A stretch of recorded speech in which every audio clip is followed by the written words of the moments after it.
Hey, that's Greenius. I was just in Seattle the other day. Um, and yeah, there's another Seattle girl. Don't worry about it. I got it. We got Northbrook, New York. I'm sorry, Northbrook, Illinois. A lot of New Yorkers. And we have Facebook on here too. So it looks like this is going through. Chattanooga, very historic city and beautiful from up on those bluffs. Frederick, Maryland, Madison, Wisconsin, Florida, was just in Florida. And public service announcement here for everybody. Do not forget to put sunscreen on the tops of your feet. Don't ask me why I'm telling you that. China, Maine, not all that far from where we are. Canada, Montreal, Holland, Michigan. Oh, my daughter and Buddy and I had a wonderful day in Holland, Michigan a couple of years ago. We climbed the dunes and that hill there. California, Little Rock, Arkansas, where I made a wish in a wishing well that came true. Chicago, be there in a couple of weeks, or maybe not even, maybe it's this week. I don't know. Anyway, looks like there are enough people here to get going on this because I'm going to try and make this shorter than usual. I think that's easier on everybody, and I'm in a different time zone, so I'm actually very, very tired. Anyway, what most people asked me to talk about was the threat that the presidency, the administration of Donald Trump will put in place the Insurrection Act of 1807 on April 20th of 2025. Let me calm you down a little bit about that. There's a lot of really hysterical stuff all over Facebook, but let me explain what is behind that. As soon as he took office on January 20th, 2025, Trump made a number of moves that were designed really to shore up the idea that he was going to be very hard on immigrants. And that's going to be important to remember as I talk today, because if you look at his numbers, which are in terrible shape, the one place where his numbers are okay is that people approve of the way he's handling immigration, with one very, very important caveat that is a warning. People believe in his approach to immigration, except they do not want to see people deported or sent sent to other countries unless they have committed crimes. And I'm going to tell you those criminal numbers, keeps saying, well, I'm only sending criminals, and that's not at all true. So that's actually a place of weakness that I'm going to talk more about. But you're going to see a lot from this administration of people doubling down on the idea that they are being harsh on immigration. And that's because everything else is in really bad shape for them. All right, so now I'm going to take you back to the Insurrection Act. What happened was that on January 20th, in this attempt to really look hard on immigration, Trump issued an executive order, as he did many executive orders. No, I'm sorry, this was not an executive order. I've got it up because I wanted to read you something from it. It was a presidential action. And what that did was it declared a national emergency at the southern border. Now, one of the things that he has done a lot of is declared national emergencies, which give the president more power than a president has if there is not a national emergency, which kind of makes sense. And this is not unique to Trump. Other presidents have declared national emergencies. There's a lot of things that a national emergency does. It frees up more power. Sometimes it frees up more money and so on. He's been issuing statements. We have a lot of national emergencies going on. So, for example, his tariffs are now under a national emergency. But on January 1st, he issued a national emergency declaring that there was an emergency at the southern border. All right, so he's at the southern border, and there's a lot of things that he asks, that he's saying that because there's this national emergency that the administration can do. And one of the things that he asks in this declaration of national emergency at the southern border is this. It says, within 90 days of the date of this proclamation, so there you've got January 20th to, I guess 90 days later is April 20th. I didn't bother to do the math. The Secretary of Defense and the Secretary of Homeland Security shall submit a joint report to the president about the conditions at the southern border of the United States and any recommendations regarding additional actions that may be necessary to obtain complete operational control of the southern border, including whether to invoke the Insurrection Act of 1807.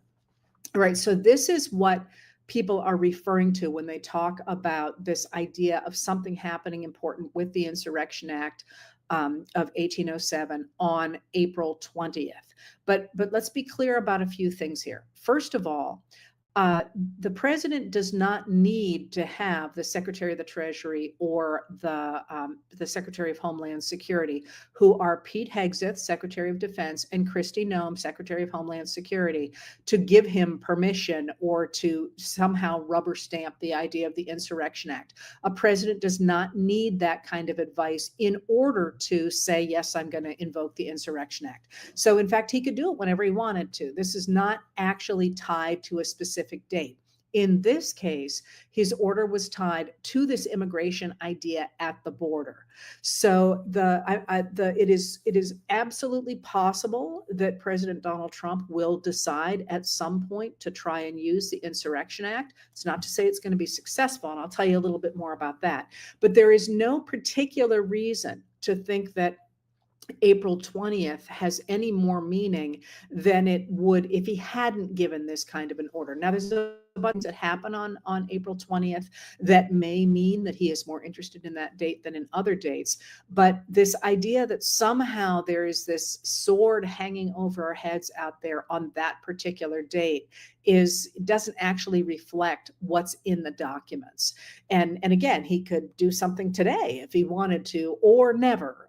So that, I think there's a lot of angst over that particular date because people seem to think there is some secret plan for that particular date. And it certainly does not appear that there is anything special on that date, except that there is this larger question of whether or not the southern border is going to enable him to say, I've got such a problem that I'm going to invoke the 1807 Insurrection Act. And what that act does is it overrides the protections that American citizens and the people who live in the United States of America have from the use of the military against us. So there is a law called the Posse Comitatus Act from 1878, which says that the military, actually it's only the Army it refers to, but all the other branches of the military except the Homeland Security forces had considered themselves bound by Posse Comitatus. It would actually override Posse Comitatus and say that that the government can use the Army or military officers against U.S. citizens. So that's what that law would do, and the use of it at the southern border is there. Even if he wanted to do that, there are some things that are that are problematic about that, just in terms of being able to do it.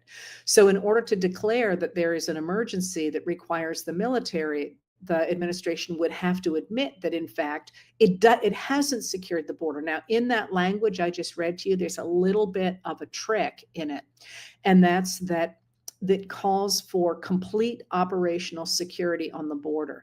But the way the government has defined complete operational security is that no one ever can make it across that border, which is, of course, impossible to do, which is one of the things that the Republicans kept using against the Biden administration, is that the director of Homeland Security then, Mayorkas, would not say that they had complete operational security, because the minute a single person got across the border one way or another, he would have been perjuring himself. So he couldn't say that. So what they've said is they want to have a border that nobody can ever get across under any circumstances. And, you just can't promise that. There's always an exception in the world. So what they've said is that we're going to do everything it takes to get that complete operational security. But the way that it's defined currently, anyway, means that it's never possible to do. So it gives you a loophole to say, well, we don't actually have control here, because we can't get control here ever. So that's what's happening with that. And yes, we should absolutely be concerned about the overreach of the Trump administration, and I will tell you more about that.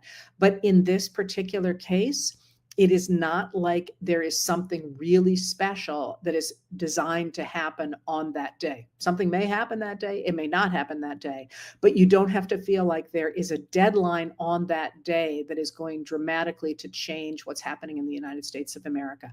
That's where the information that you have heard came from. That's what's in this order. But the idea of Trump using the Insurrection Act in order to get the military to do his bidding is not new. He tried to do it in his first term. People like General Mark Milley, basically said, you can't do this. He's gotten rid of a lot of those generals. It is certainly on the table, but not for that particular date. And there is not a particular plan for that particular date. I hope that calms people down. Again, it's still something to be concerned about, but there is not something on that particular day that is jumping out to say, we got a huge problem on that particular day. I'm actually quite unhappy about how all the disinformation that's spinning around that, because I can tell from the way people are writing to me, they're terrified that something is going to happen there. And that is certainly not what it looks like to me. Again, I'm not telling you not to worry ever, but I am saying on that particular day, this is what people are referring to. I just read it to you. You can decide whether or not you think that there is a specific thing on that day. That's not how I read it. All right, so you had a few more questions here. The first thing that people are concerned about, and you should be, is about the people who have been sent to El Salvador. Now, once again, I told you that the reason that the Trump administration is hammering down on the idea of deporting undocumented migrants to the degree that they are, although now it turns out that they've been deporting people who were legally in the country as well, is because that is the one piece of their agenda that is, at least until recently, I haven't seen the polls for, I don't know, it's been a while, maybe a week, maybe not quite that much, but it's been a while. That has been the only thing that has been polling above water, where people actually like what Trump is doing. And but the trick to that is that, as I say, people only like what he is doing if they think he is deporting, although deporting is the wrong word, and I'll explain why in a second, if he is deporting actual criminals. All right, so what the administration did is it moved 238 men out of the United States under the 1798 Alien Enemies Act. And that gave the administration the power to move those people out without having to go through normal immigration channels. And that who did that is a little bit unclear. Trump has said he did not sign the order, but he just simply may not remember. It's the reporting at the time suggested that it was Homeland Security Secretary Kristi Noem and White House Deputy Chief of Staff Stephen Miller who were behind that attempt, that sending of the men out of the United States. But people keep using the word deportation, and it's important to remember that these people were not deported, because deportation means you're sent back to your home country. They were, in fact, sent to this notorious prison for alleged terrorists in El Salvador, in a different country. And that's a rendition. It's not a form of deportation. They have actually been incarcerated in this prison. And what has happened there is becoming clearer and clearer. So there was a report by 60 Minutes, the news show 60 Minutes, a few days ago, that actually, now that there is a manifest of the people who, or at least a list of the people who were sent to El Salvador, there's a list of who they were, and the reporters for 60 Minutes chased down what their status was in terms of their records, whether they had committed crimes or not. And what they discovered was that 75% of the people deported or sent sent to El Salvador had no criminal record. That is, they had not been convicted of crimes and had no criminal record. 22% of them did have a record of having committed crimes, but they were nonviolent crimes. They were things like shoplifting or trespassing. Only 12 of those people had been accused, apparently not convicted. I haven't been able to trace that down. The word we see is accused of committing a violent crime.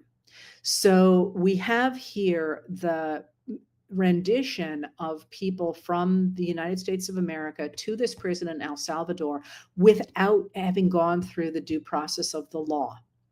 And under this Alien Enemies Act that says that the president could do that.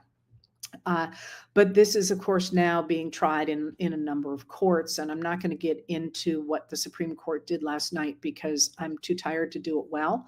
And I don't want to give you bad information.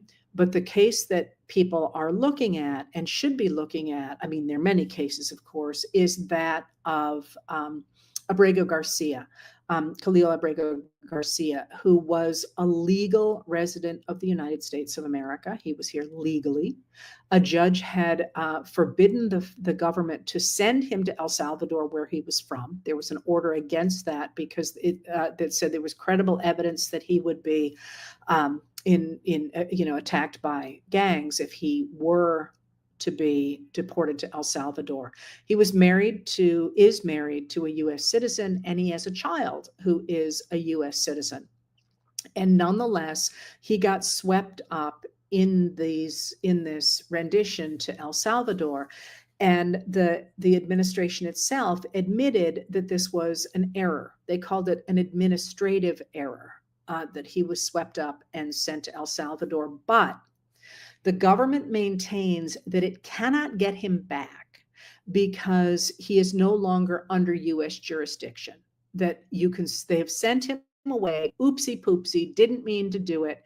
And he was legally here and the whole thing, but it's too late to do anything. Sucks to be him, basically. This is a really, really, really big deal. And there's this is being chased down by lawyers, of course. But the issue here is that ICE, Immigration and Customs Enforcement, has declared that it has the right to decide who is a criminal and who is not, who is a gang member and who is not, without the due process of the law. And the whole need for due process is to see whether or not their statements are true. And it certainly appears from the 60 Minutes investigation that their guesses that these people were members of gangs are almost certainly not true if 75% of them do not have criminal records. And in this case of Abrego Garcia, it is clear that, in fact, they made a big mistake. They admit they made a big mistake, but they are saying there's nothing they can do about it. Now, here's there's any number of problems here. But what the government is saying is that it can decide whether or not somebody has committed a crime. It can decide. And if it's wrong, too bad.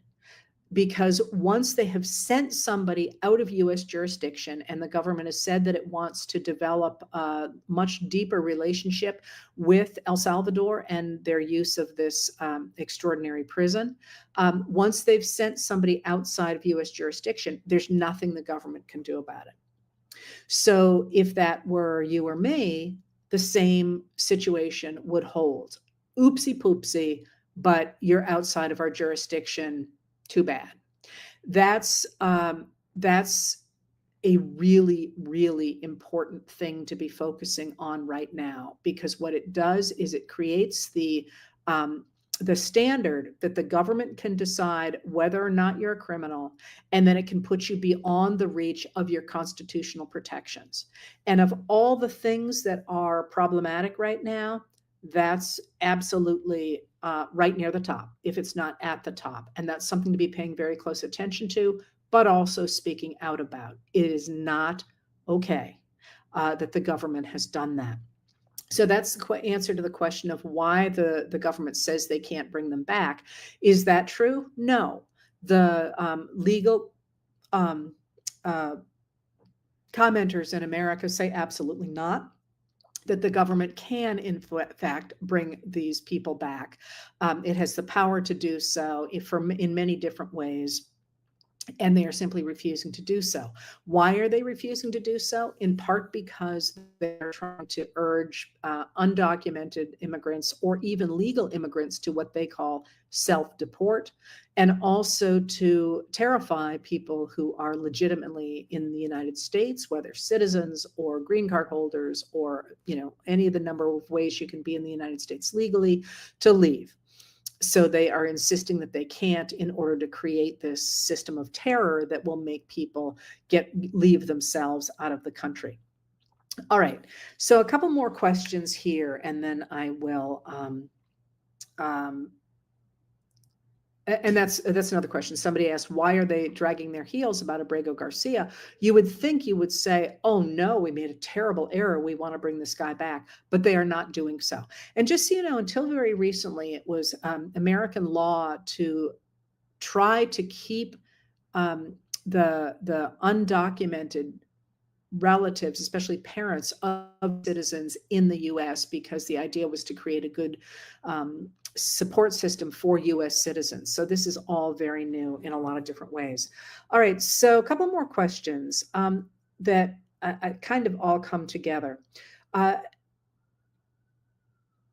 I'm going to do it this way. So the questions that people are asking about the Insurrection Act and being afraid and so on and so forth, and what the terror that they're trying to enact with these renditions to El Salvador. One of the things that I really, really want to emphasize is that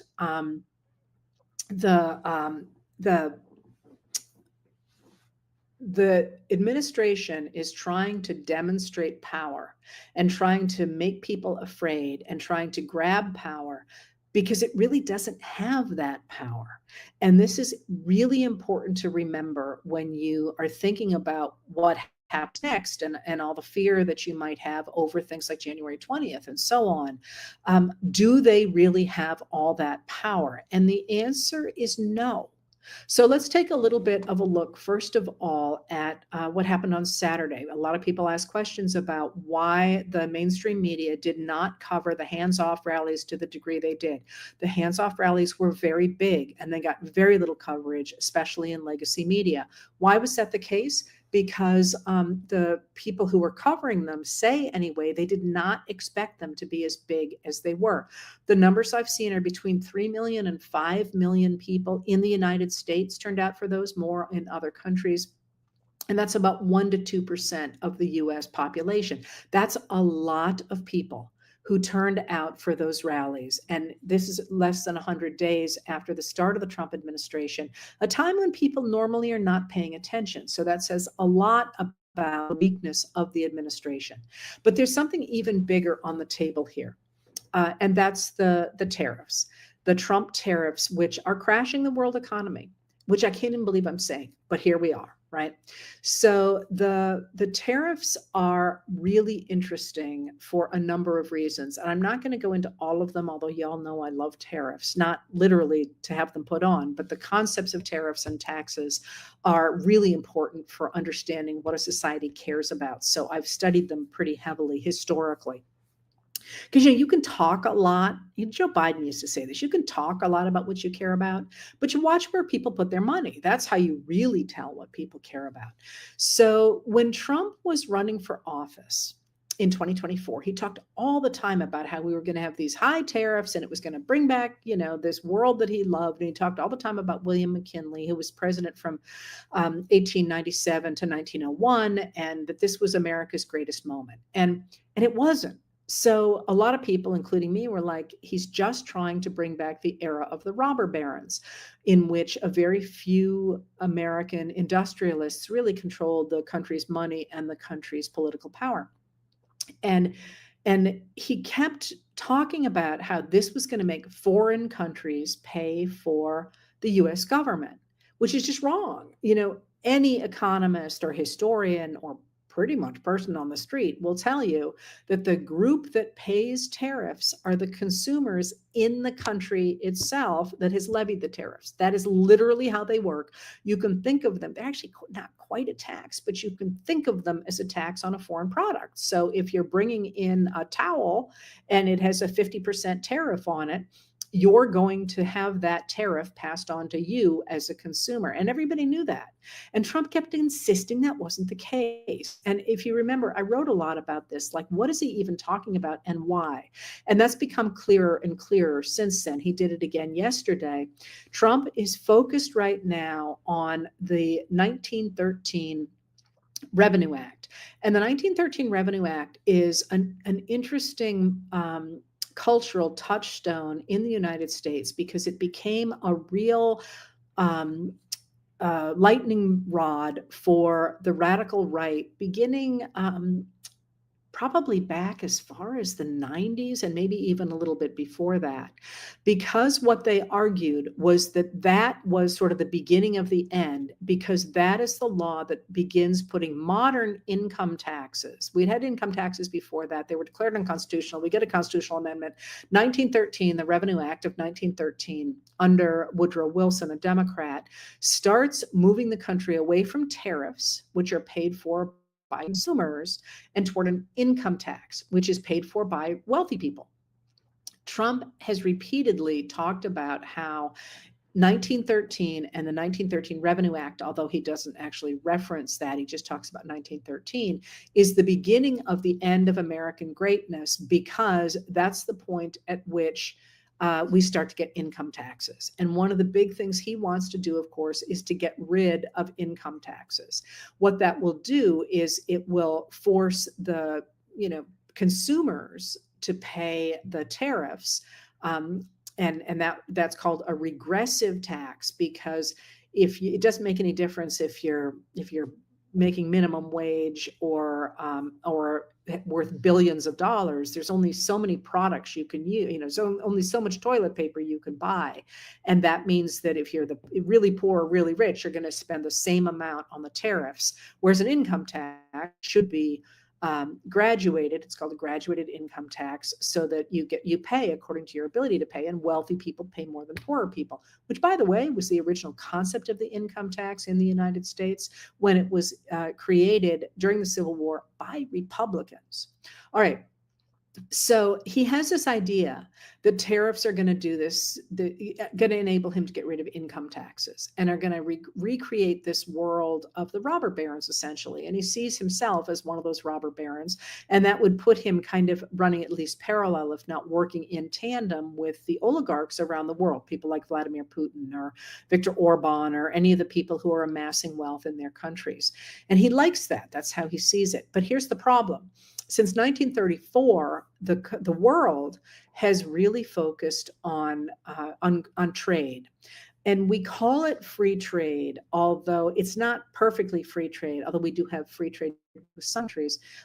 Generally, people use tariffs now, countries, I'm sorry, not people, use tariffs to protect an industry. So, for example, Joe Biden kept a number of the tariffs that Trump had put on China for things like electrical vehicle batteries, because those are industries that we're trying to develop, and you kind of need tariffs when you're developing an industry so it gets some protection. But you don't want to have blanket tariffs, because those tariff walls mean you can't have the kind of trade that you need to make it cheaper for people to live and to develop economies. So, for example, in the United States, we're really never going to be able to meet our own needs for coffee, avocados.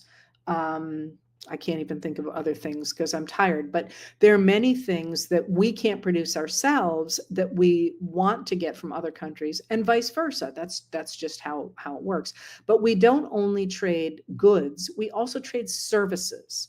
And that's Trump didn't even bother to fit into his tariff ideas at all. So he had this idea he was going to have these tariffs. And what's really interesting about this is he talked a lot about it in 2024 in the campaign. But the business people who supported him tried to convince themselves that he wasn't going to do it, because it's crazy. We've had this system of global cooperation and trade since 1934. That's when it really begins, with the attempt of Franklin Delano Roosevelt, who's a Democratic president after 1933, to get rid of the Smoot-Hawley tariff, which had basically made the Depression a lot worse by cutting off about 60% of world trade. So this was just the way everybody thought business was going to be done. And then Trump did it. He did it on April 2nd.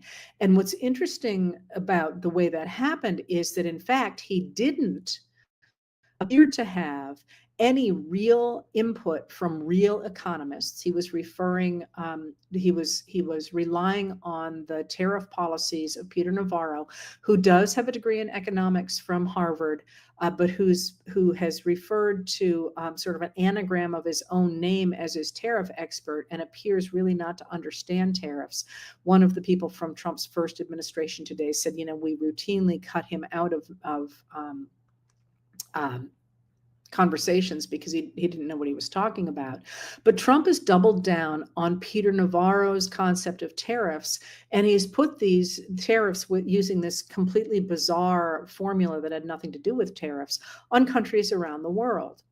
Now, I was going somewhere with all that, and that is looking at the weakness of the current Trump administration.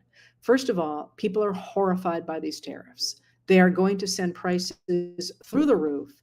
And even the Wall Street people who were appalled by Biden and Harris because they didn't want to see higher taxes and didn't like the regulations they were putting in place to stop mergers, for example, and to stop price gouging, are looking at this and going, you're destroying the world economy. You can't do this. You're destroying the world economy. And one of them off the record said yesterday that at this point he would rather see Bernie Sanders in the White House than Donald Trump. So you have this restiveness going on over the tariffs. And mind you, we don't actually have the tariffs themselves yet. The stock market is dropping and plummeting based on the threat of the tariffs. The tariffs haven't even kicked in yet. And when they do, it is certainly reasonable to think that the people who voted for Donald Trump expecting that he was going to lower their prices are going to be horrified, because one of the things that will happen at just after midnight tomorrow, or at 12:01, is he's imposing 104% tariffs on China. Think of all we get from China. And that demographic, the people who buy a lot from China, are people who are shopping at places like Walmart and so on, and those tend to be Trump supporters. So he's got that problem with this frustration, both of his consumers and of businesses. It's going to decimate small businesses who make up more than 50% of our economic activity in this country. And the bigger suppliers who are, now will not be able to get the parts they need, for example, to manufacture washing machines. I mean, this is a huge problem. And within that problem, there's also the issue that it is very clear that Trump's own administration is badly divided over these tariffs. And you can see this not only in the fact that the different members of his cabinet, the Commerce Secretary, the Treasury Secretary, the director of the Economic Board, that's not the name of it, are all saying contradictory things. But there has been brewing, and now is out in the open, a major fight between Elon Musk and Peter Navarro. Now, why does that matter? Because why is Trump doing what he's doing? Certainly he just likes this idea of not having to have taxes and being a robber baron era. But remember, we have all been talking about Elon Musk as President Musk now for a couple of months, and it was clear that was getting under Trump's skin. What he has done is he has very publicly, with these tariffs, essentially told Elon Musk to take a long walk off a short pier, because Musk had been begging him not to do the tariffs, and instead he's gone with Peter Navarro, who's putting on these tariffs. And Musk is so mad about this, he has gone public with it and is using extraordinarily offensive terms, talking about Peter Navarro, and then going on to right-wing media in Italy and saying, I want a free trade zone and I want better immigration between Europe and the US. So you've got this major, major fight in the cabinet and with the Department of Government Efficiency between Musk and between Navarro. So the tech bro MAGA and the original MAGA have now not just split apart, they've gone supernova here. So you've got that weakness going on in the administration. You got the tariff problem, you got the problem within the cabinet, but then you also have Congress, because all of a sudden Trump, who was somewhat untouchable because he could command the MAGA voters, and nobody else could command the MAGA voters. So even Republicans who didn't like what he was doing kept their mouths shut because they wanted his voters and they didn't want to get primaried. All of a sudden now they're not so sure they get his voters.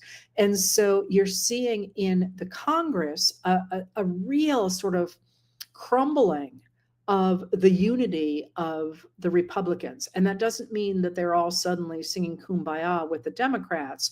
But what it does mean is that the Freedom Caucus that Trump has been able to browbeat in the past into going along with the majority of the Republicans who are not MAGA, they've essentially declared mutiny today, just before Congress is about to go out on a 2-week break.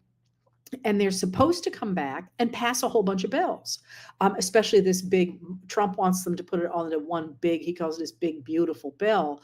But at this point, I can't begin to imagine where they're going to get the votes or why anybody would feel like they have to do what Trump says. So now you're looking at an extraordinarily divided country, an extraordinarily divided cabinet, an extraordinarily divided Congress, and they're supposed to be running the government. So one of the things that, of course, you're going to see is the attempt of Trump to gather more and more power into his own hands. But at the same time, there is now a real incentive for members of Congress, for example, to back away from Trump. And you have started to see this in a number of places. Rand Paul has been out front calling the tariff stupid. 7 members of the Senate have said they want to curb Trump's ability to use tariffs because he's only doing it under the emergency powers that one of the laws gives him, and he shouldn't be doing it at all. You've got now the Freedom Caucus in the House saying, we don't want to go along with what Trump's doing. So you're starting to see that this administration is going to have a really, really hard time managing the country, certainly in the long term, but even in the really short term. Where am I going with that? I am going with it to the fact that everybody is so concerned about April 20th. What we need to be concerned about is less April 20th than in ceasing to react to whatever it is Trump's going to do, or whatever it is the cabinet's going to do, or the Department of Government Efficiency, or even the Supreme Court, and really step up with what we want. Because once again, as somebody has asked again, why do things like the hands-off march matter? Or why did what Cory Booker do matter? The reason that the marches matter and the reason that speaking up matters, there's a number of reasons for that. But one of the reasons is that in our country, in the United States of America, the power of the government quite literally comes from us. That's not just like, oh yeah, remember the power of the people. No.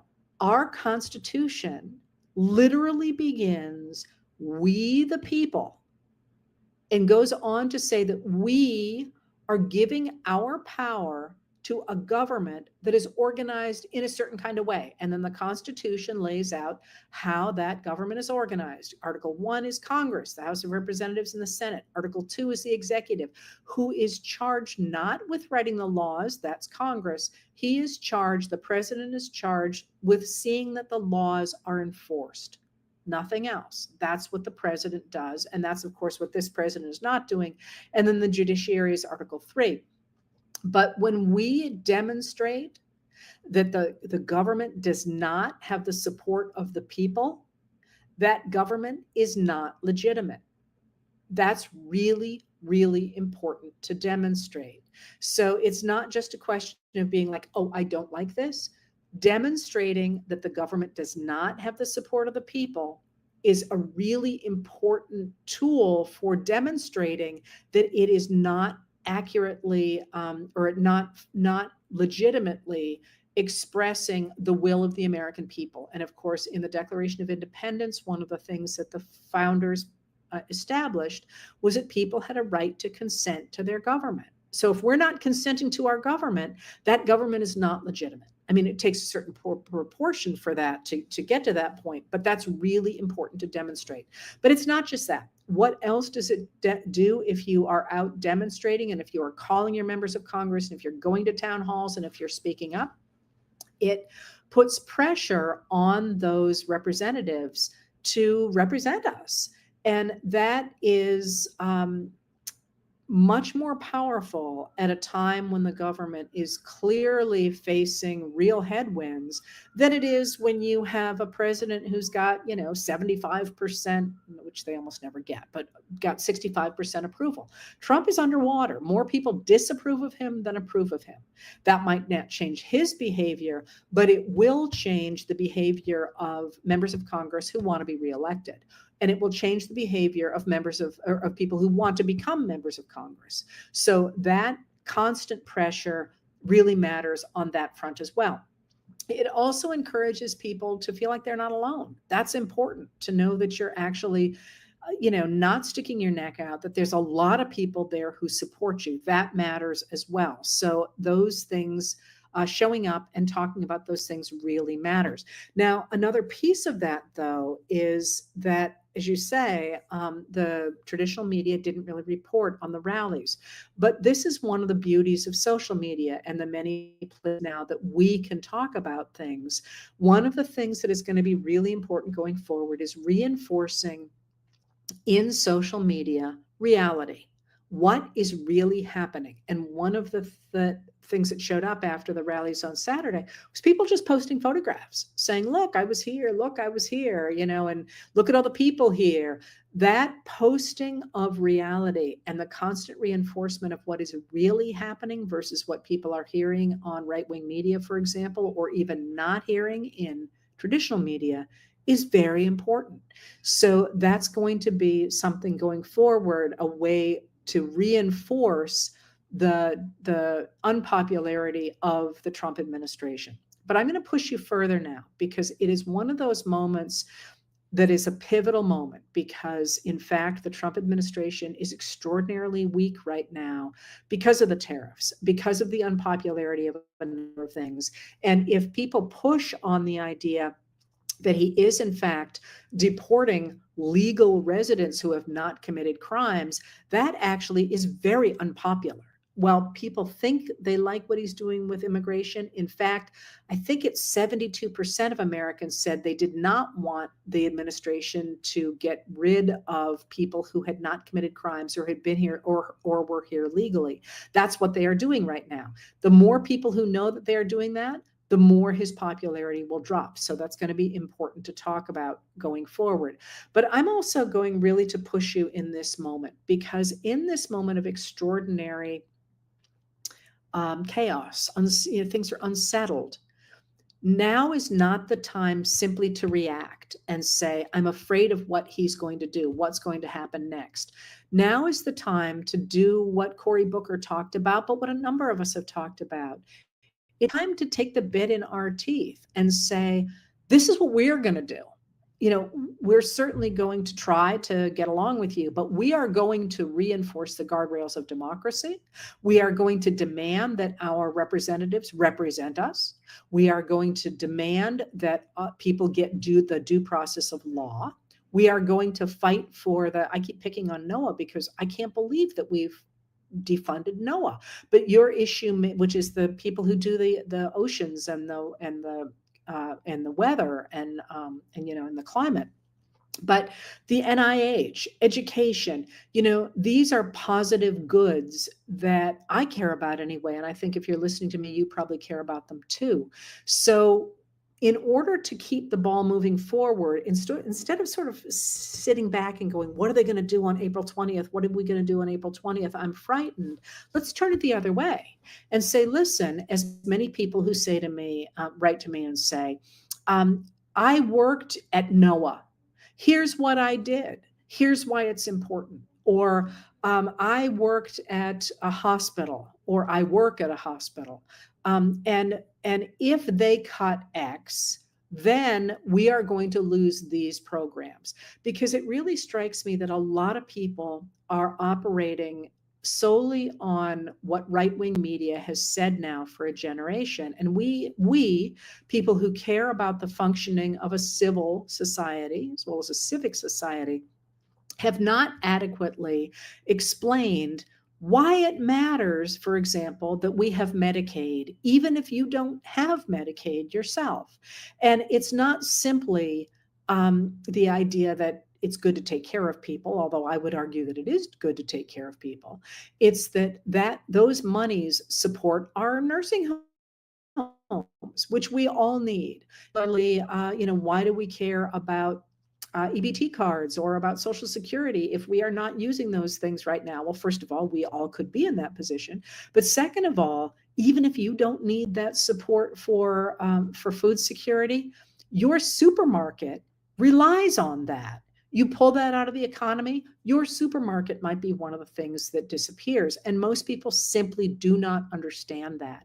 So to the degree we can talk about those things on social media, in rallies, with your friends, the idea that these things matter because they underpin this web of society that keeps us all safe, that's going to enable us, I think, to stop simply reacting and to start saying, darn it, I want Medicaid to exist. I want my money to go to the NIH because I care about cancer research.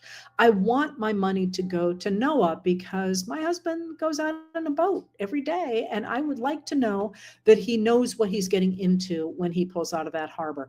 Those things are an important way to add to the national conversation and to change this idea of we have to accept what is handed to us, which is what dictatorship does, and a way to say, no, it's our government.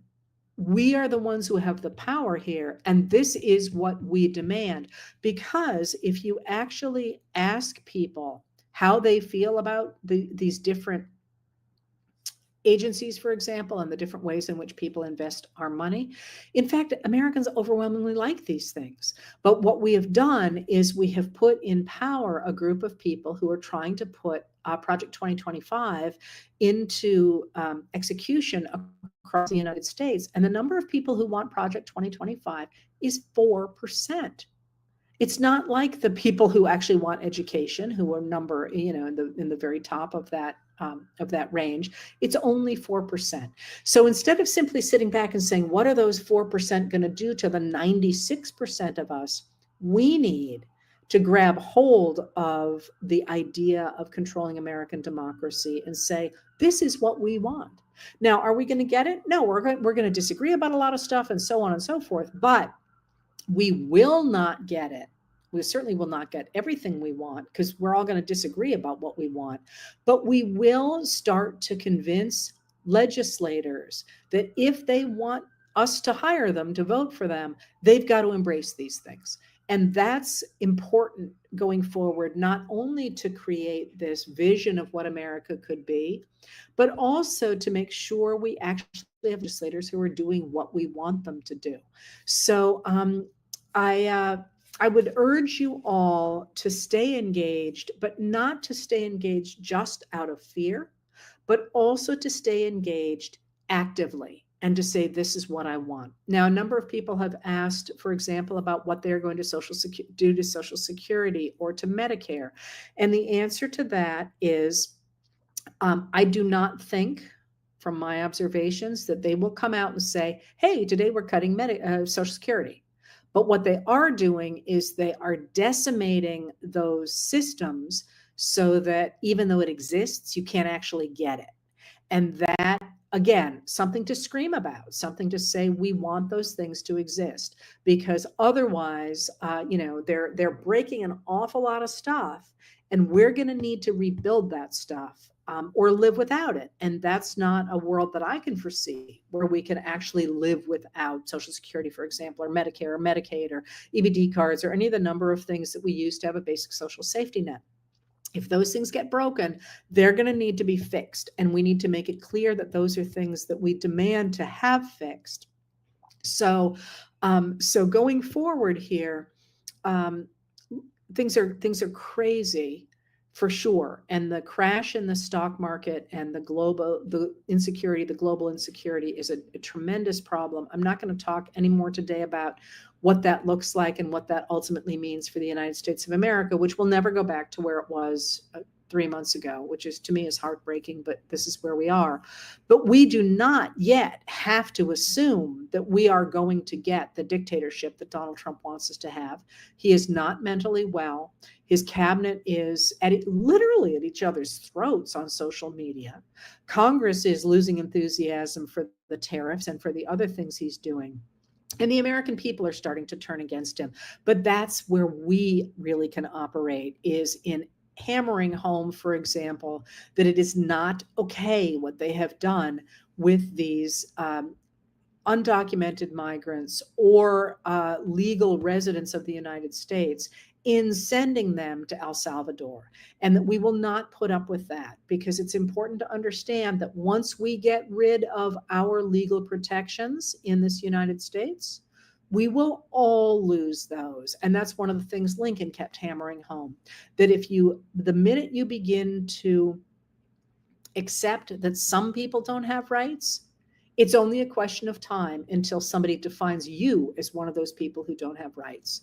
So this is our time, and this is a moment, especially for those of us who might be older and who are white, and so in less danger than other people, to step up and to make what we want heard, both by calling and reaching out at the national and the state and the local level, and also protesting peacefully, always peacefully, whenever we have the opportunity. All right, with that, I'm gonna call it quits. Didn't do the full hour because, as I say, I'm wrecked. But I will try and check in again. I'm off the road soon, and that will mean things look a lot different from my end. Thank you for being here, and I will talk to you soon. But keep the faith. This is, as I say, our time. And while there's a lot to be frightened of, and there is, I'm not denying that, our power has not disappeared. It's only growing, and we need to build on that. Thank you for being here. Hey there. I'm waiting for the Facebook folks to check in, so I know I'm live there as well. And somebody had a question for me to start with from there. So here we go. Here's somebody from the San Juan Mountains. Here we go. Here comes Facebook. Welcome, everybody. Who have we got? From where? Hey, Emma, how are you? Conway, South Carolina. I've been to Conway, South Carolina. Now I can't remember why. Cincinnati. Been there too, actually. Walpole, Mass, been there too. Grand Rapids, Michigan, been there too. I've traveled a lot in the last several years. Wisconsin, Minnesota, Ohio, Connecticut, West Virginia. Oh, what a pretty state. Baton Rouge. Oh, I have a very soft spot in my heart for Baton Rouge.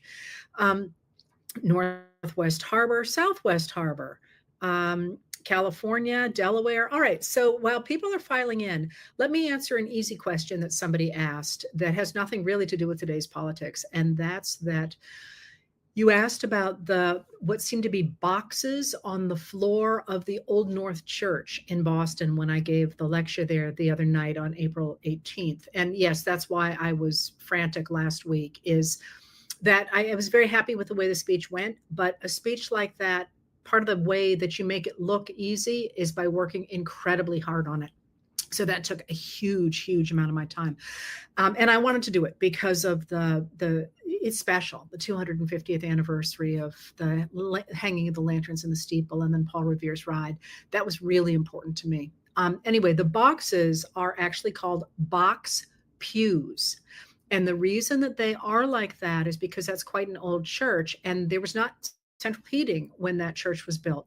So what a family would do, and these would be wealthy families, they could buy a box pew, and then they would, or rent it. I guess you couldn't carry it with you, but they would rent it, and then they could put their own furniture in it.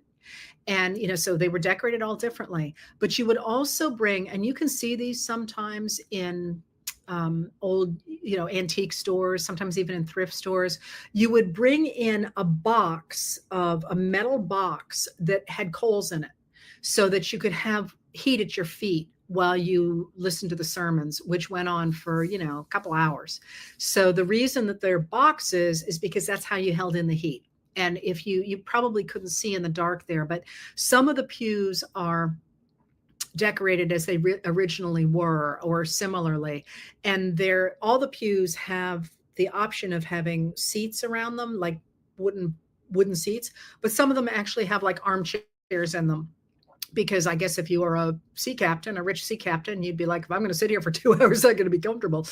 And so you'd bring in not a lazy boy, but whatever passed in that day for a comfortable chair. So that's why those were set up that way. That's why they looked that way, and they were different cost depending on where the pew was, the box pew was, and I don't know if you saw me motioning to where Robert Newman, the sexton, as in the caretaker, would have worshipped. His was provided by the church as part of his job, and it was fairly large, but it was behind the minister. So it wasn't as good a seat as somebody like John Pulling would have had, or somebody in the middle of the church who could have looked straight at the minister and seen the minister more clearly. That kind of a pulpit on which I was standing is the very traditional pulpit. They did ask me to go up there, but I was happy to do it, because you see them in those old churches, and you see them in old literature, and in the idea is you're speaking to the flock. Now above that, which you may or may not have seen, I haven't actually watched the video, are balconies, and the balconies have just benches.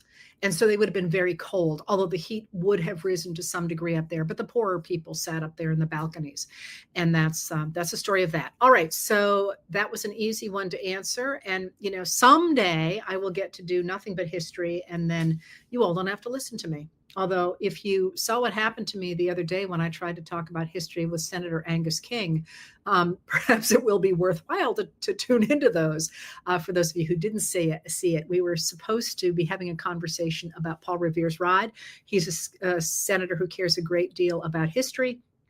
And it was supposed to be, I was told it was going to be about Paul Revere's ride. And he just sort of said, hold my beer, and unloaded for 45 minutes on his Republican colleagues in the Senate. And, we started with very few viewers. And as the news got out, they went up and up and up.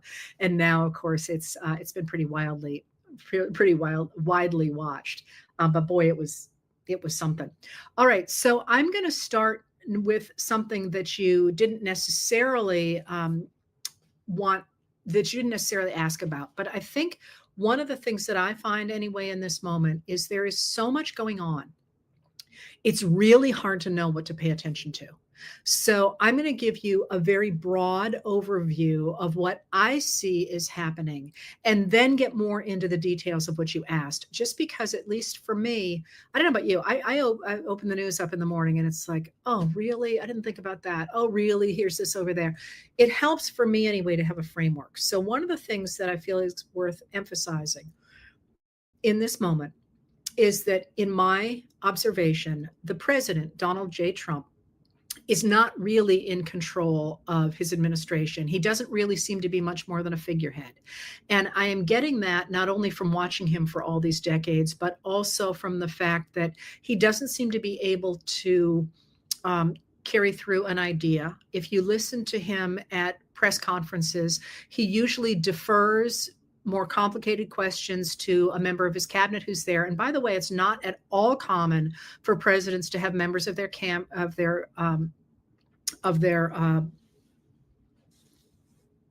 there when they are talking to the press. And it's also not common to have that many press availabilities in the Oval Office. Those are usually somewhere else. Occasionally you would have them when there was a visiting dignitary, but this is really quite unusual. So he often has somebody else answer the questions, and he often says he doesn't know about something major, or that he didn't have anything to do with something major, even though his name is on it. And as I say, if you actually listen to him, not the cuts that are in the media, and this is one of the reasons when I write about him, I often put the whole paragraph in there, he does not have a coherent train of thought. And that's different than in the past. And I can hear, even though I can't see this here, somebody would say, well, he was always all over the map. That's true. But first of all, it wasn't true in the 80s. It was true in 2016. But what he did do very well in 2016 is it was I thought of it kind of like impressionism. He gave you the right words and the right symbols so that you could get a sense of something, even if it didn't feel like an argument. He's not doing that now. Now it's just a litany of his grievances, and they're not necessarily in any kind of order. Anyway, all that to say, I don't think he's really the one behind what's happening in the administration. He cares about looking good. He cares about staying out of prison, and he wants lots and lots and lots of money. And I'm going to come back to that in a second. So if he's not really in charge of things, who is?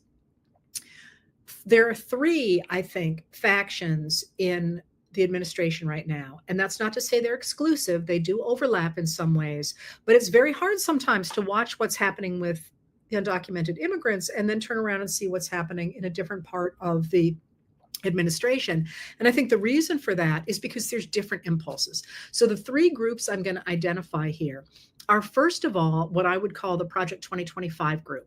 And those are the people who were associated with those who wrote Project 2025. And Project 2025, as you know, comes from the Heritage Foundation. They were the leading group of the more than 100 who participated in that. And they are Christian nationalists. They want to get rid of the U.S. government altogether, not just put Republicans where there used to be Democrats, get rid of the U.S. government, business, education, science, innovation, all of those things, because they feel that they have been tainted by this liberal, secular way of thought. So they want to get rid of all of it. So that's the Project 2025 people. And that's a lot of the executive orders you see coming out. So for example, the idea of getting rid of words like gender or words like, and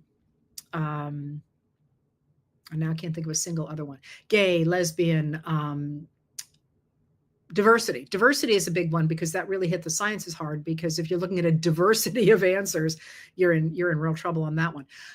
So that's the kind of stuff you're seeing from them, sort of the social culture wars stuff, get rid of people that are in the federal government. This is Schedule F, which somebody asked me to define. Schedule F is an attack that Trump started at the end of his first term that reclassifies public workers, people who are working in the federal government, civil service workers.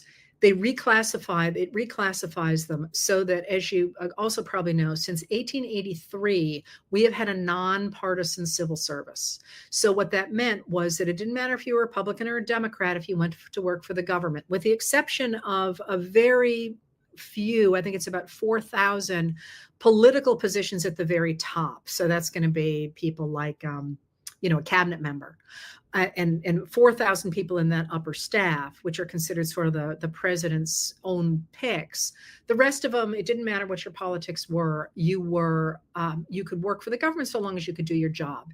And that starts in 1883. Well, Schedule F takes almost all of those employees and reclassifies them so that they can be fired for political reasons, and you can only pack those seats with political people.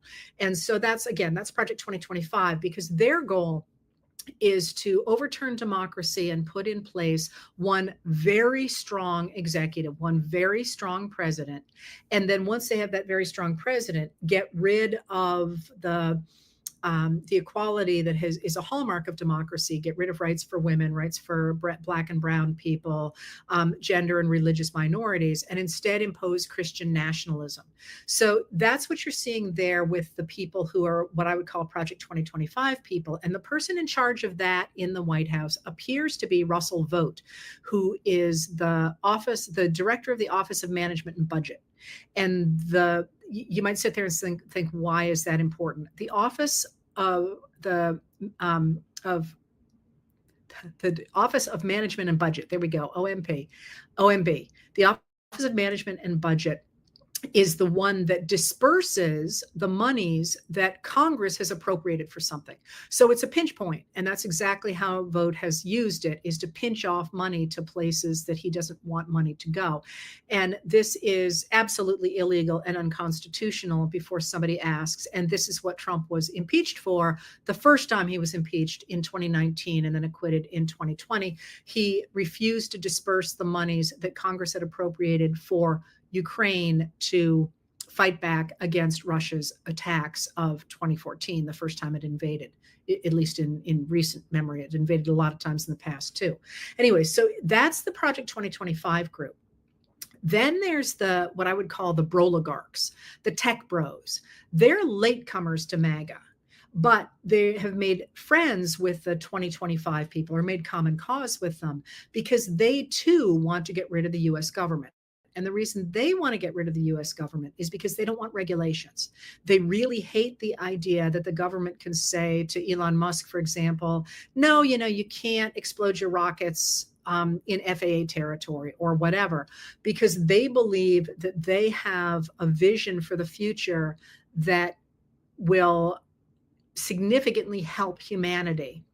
And it will help humanity by getting rid of states, getting rid of, all sorts of, by creating this new technocracy.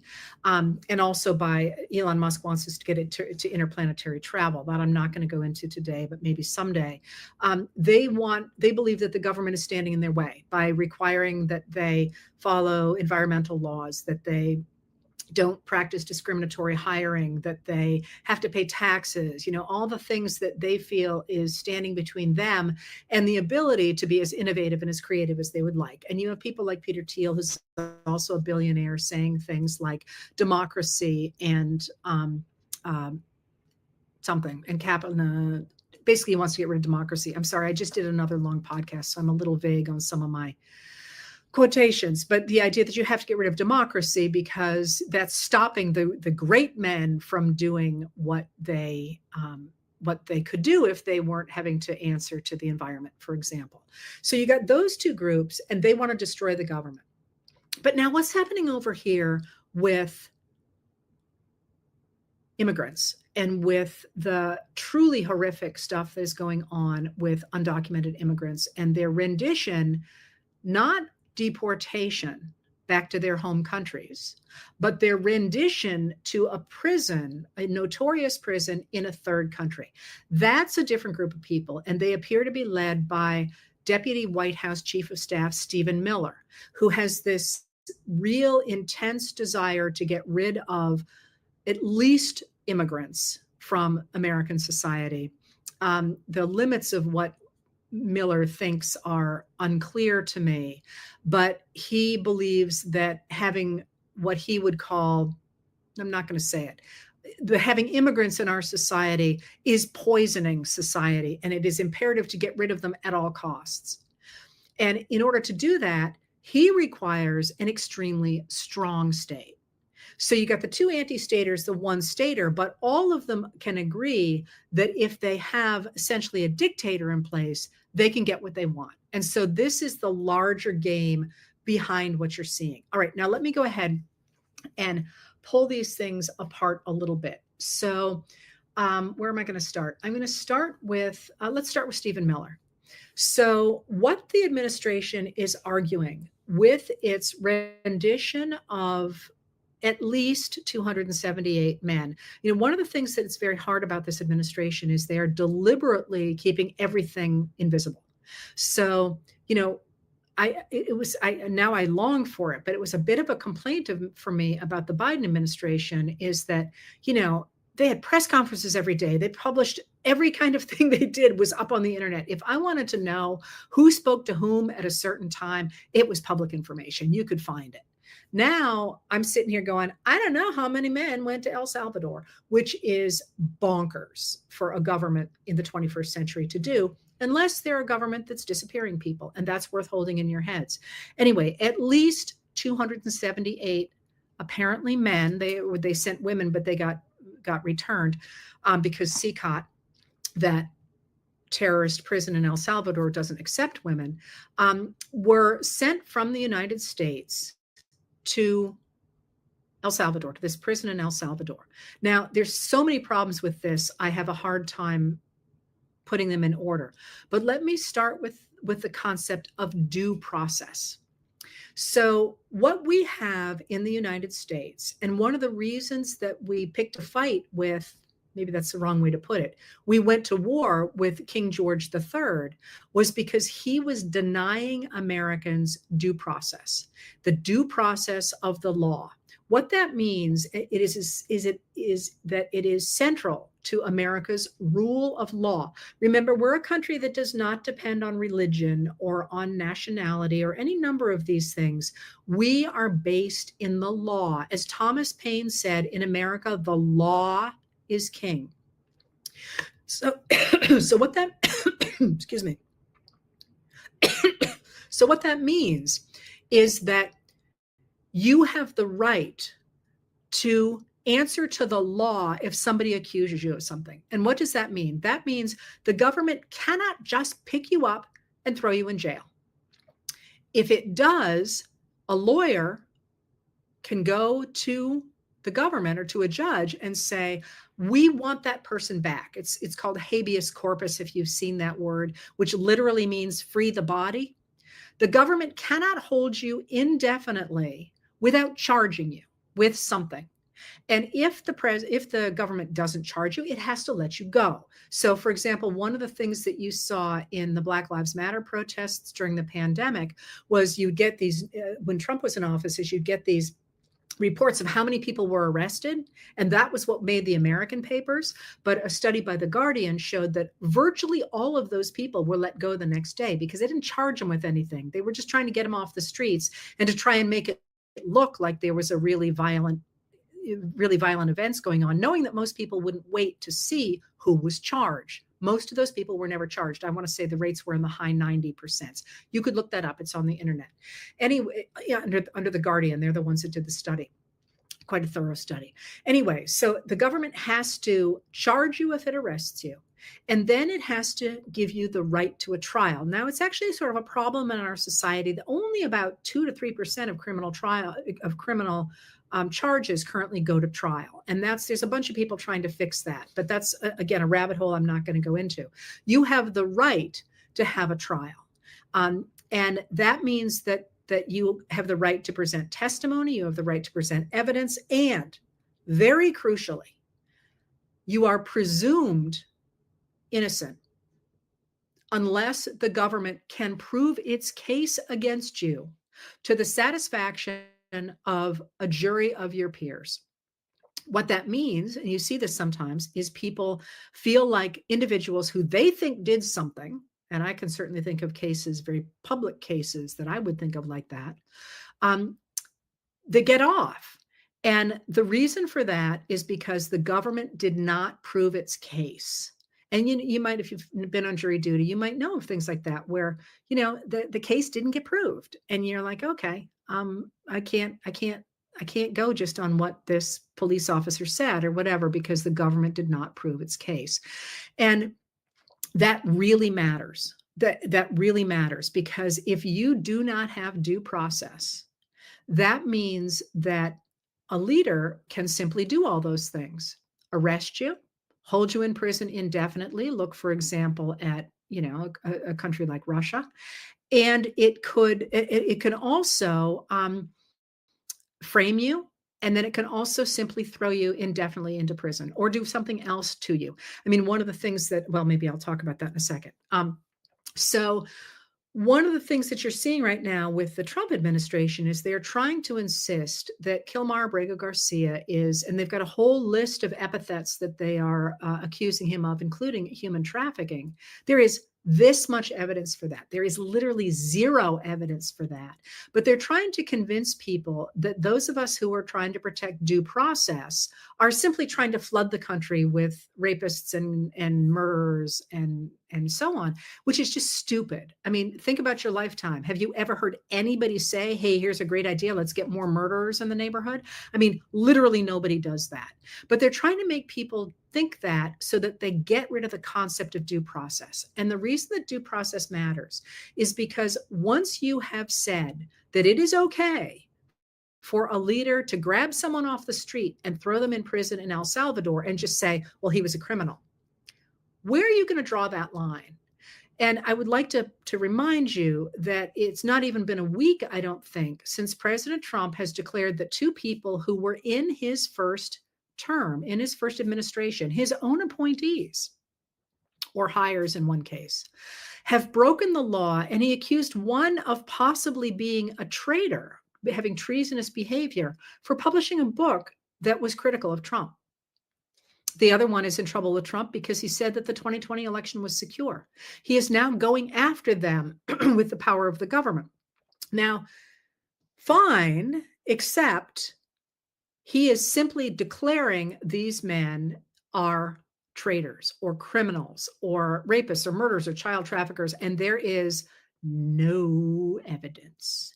All right, so what we are seeing then is an attack on the idea of due process. And once we have given up the idea of due process, none of us gets it. None of us gets it. Now, think there for a second about your own life, things you might have said, for example. And imagine if that could be weaponized against you by a leader who didn't like you. And I think for a lot of us, the answer is yeah. But in America, we can say whatever we want. We have the right to, to criticize our leaders. We have a right to be a member of a different political party. We have a right to gather peacefully. We have a right to protest. We have all those rights, but Trump is trying to say, I get to determine who's a criminal. And then I get to send them to a third country. And crucially, he is doing so in a funny way for this reason. In Donald J. Trump versus US, the Supreme Court case that was handed down on July 1st, 2024, in which the Supreme Court said that a president could not be prosecuted for official acts committed during his presidency, for official acts. One of the big exceptions, one of the big things they were talking about there was foreign affairs, saying that the president gets to manage foreign affairs, which Article 2 does establish. What Trump has said is that by sending people in this country, and by the way, due process is not just for citizens. The Constitution says any person in the United States. By sending people outside U.S. jurisdiction into the jurisdiction of a foreign country, or apparently international jurisdictions, he is saying the U.S. courts can't touch that because that's foreign affairs. That's his bailiwick. And as scholars have pointed out, quite literally, this means that he could take his political opponents, put them in a helicopter, take them out over the ocean, and push them out and say, I'm allowed to do it. It's foreign affairs. And the reason that I use that example, although that is not my initial example, that was another scholar who said that, is because it made me think of those T-shirts that Trump supporters were wearing in 2016 that offered helicopter rides to Democrats. And that's a reflection of, that's a echo of the Pinochet years, where Pinochet, who was a dictator, would take his political opponents, he wouldn't personally do it, would have his political opponents taken out and pushed out of helicopters to kill them.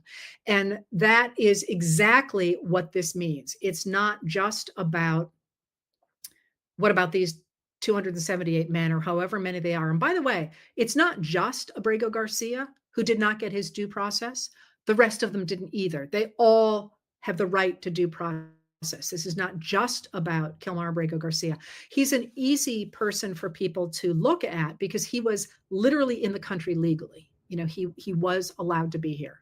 He had a work permit from the Department of Homeland Security. He was allowed to be here. So he's an easy person to look at. And we're seeing as well, of course, ICE picking up American citizens now as well. And, you can just see where this is going. All right. That assault on due process is really important because it's an attack on the rule of law. And once we get rid of the rule of law, everything else goes too. And one of the things that's worth thinking about as you try and conceptualize what's going on here is that the Trump administration is not so much just breaking the law, it's operating outside the law. It's operating as if there is not a constitution. One of the reasons it's been so hard to pick up people like Elon Musk is because there's no role for him. There's nothing that no precedent where we say, well, this guy has to behave this way. He's not supposed to be there. So it's a little bit like there's the Constitution and they're just saying, we're blowing on by that. We're not going to act with regard to the Constitution. And you can see that with the attack on the rule of law and of due process. All right. So now that I've established that and the attack on the rule of law, let's take a look at what is happening in other aspects of the administration, especially with regard to the Department of Government Efficiency, which again is not an official agency, which must be created by Congress. I mean, don't lose sight of the fact this is not in normal behavior. This is not in constitutional behavior. One of the things that has really always jumped out to me about them is that while they talk about eliminating waste, fraud, and abuse, which is a legalese term, a government term, they immediately got rid of all the inspectors general, who's not all of them, most of the inspectors general, whose job it is to go after waste, fraud, and abuse.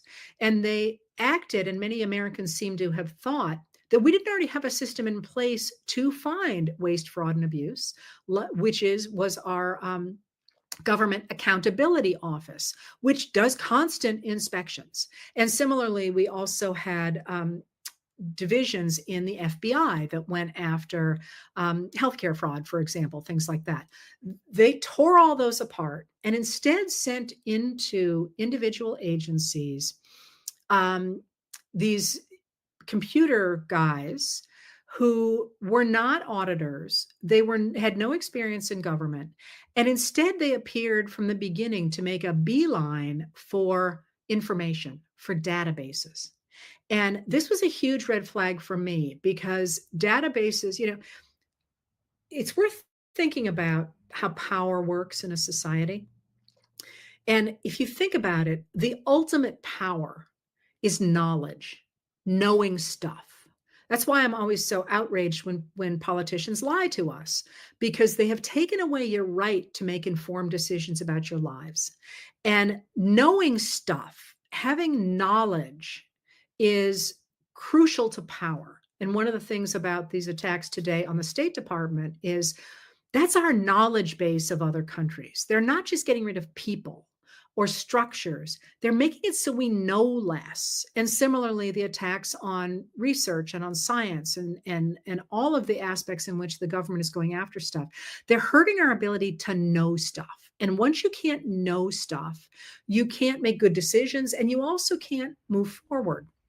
So just as a little bit as an aside for you to maybe be able to remember that better, the idea of knowledge, of knowing stuff so you can make good decisions, or so that you understand your own life, is really central to much of literature. So you think of Shakespeare's Romeo and Juliet, that's all about who knows what, right? Or even more powerfully, one of the first novels to really encapsulate that is Jane Austen's Pride and Prejudice. It's all a question of who has what knowledge in that book, right? Having knowledge is going to make people be able to make good decisions about their lives. And there are ways in which there are different characters in that book who consistently withhold certain pieces of knowledge that cause trouble for other people in the book, including Mr. Bennet, who's really not good about sharing knowledge that he has.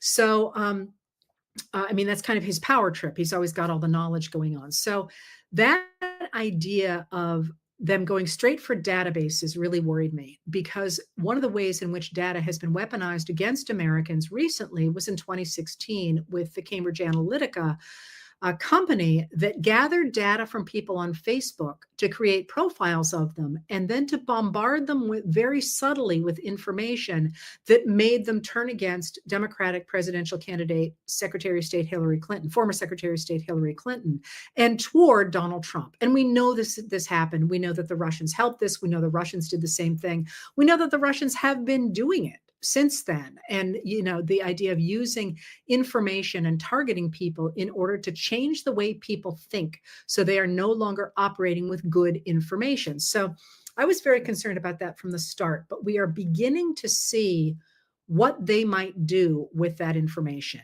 And that is, Trump had an executive order in which he told the different silos of information in the government to start sharing information with each other, which sounds like it would make sense in business perhaps. But one of the reasons that the government silos information is that so that you cannot create thorough composite pictures of individual Americans, the way, for example, China has done of its citizens.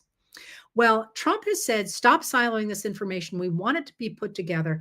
And we are seeing it being put together in these moments. Really, what are we in April now? Really, since March, of what is essentially a master database of the information that the US government holds about American citizens and being able to marry it all together.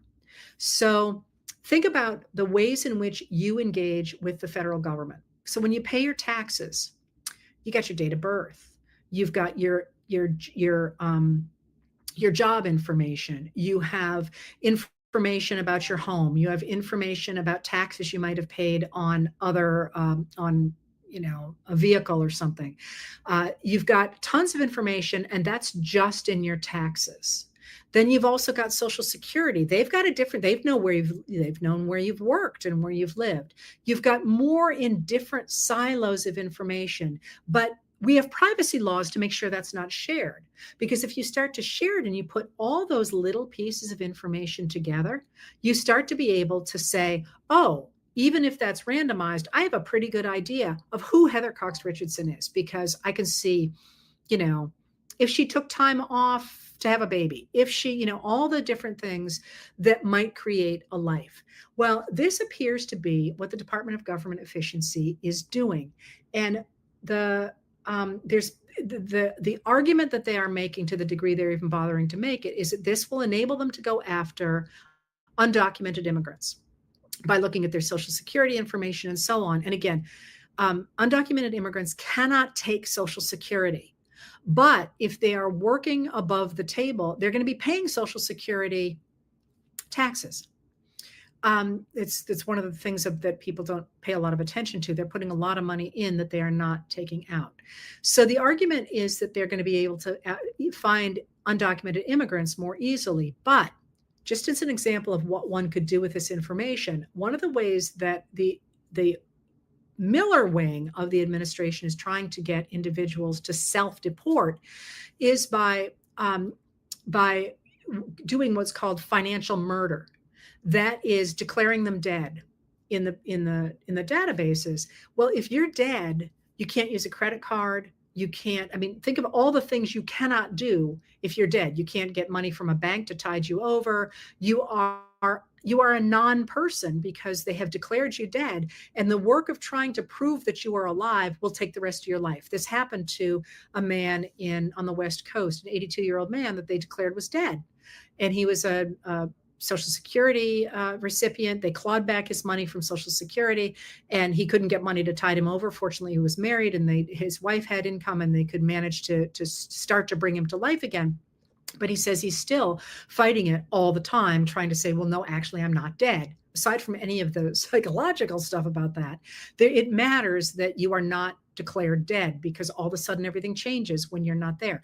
Well, so if you have this database, it's got all that information on all of us. You don't actually need to dump somebody out of a helicopter. You could simply say, I'm just going to declare that person dead, or I'm just going to claw money out of their bank accounts, or, there's any number of things you could do with that knowledge base, with that base, to go after an individual.